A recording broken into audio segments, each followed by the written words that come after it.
C'est une nouvelle qui renforce une fois de plus l'argumentaire des acteurs de la région sur la nécessité d'une réfection rapide du chemin de fer gaspésien. La cimenterie McInnis confirme une entente de transport par train de ciment sur une période de 5 ans. Ça va commencer là, quelques semaines après la mise en production de l'usine qui est prévue pour le printemps 2017.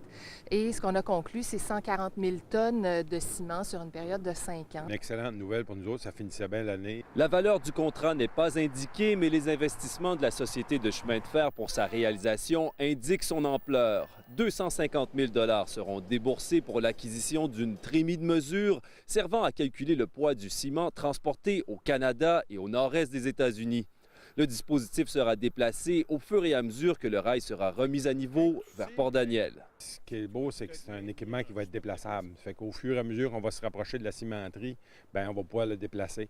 À la limite, un jour, bien, ça va finir à Port-Daniel, là. Comme pour LM Wind Power qui déplace ses pales par la route à grands frais jusqu'à New Richmond, McInnis doit en faire de même avec son ciment.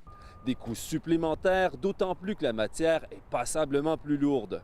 Bien que la plupart des livraisons se font par voie maritime, environ 5 % doit se faire par voie terrestre. En hiver, où est-ce qu'on ne pourra peut-être pas livrer dans toutes nos installations, mais le rail nous permet à ce moment-là de combler cette partie-là. Et c'est évident que si ça rendait jusqu'à Port-Daniel, ça nous donnerait une solution qui est beaucoup plus efficace. C'est le deuxième partenaire industriel à conclure une entente d'importance avec la Société de chemin de fer de la Gaspésie. Le débat au ministère des Transports du Québec n'en est pas conclu pour autant. L'annonce se fait encore attendre, à savoir jusqu'où le train se rendra et à quel moment le tout sera opérationnel.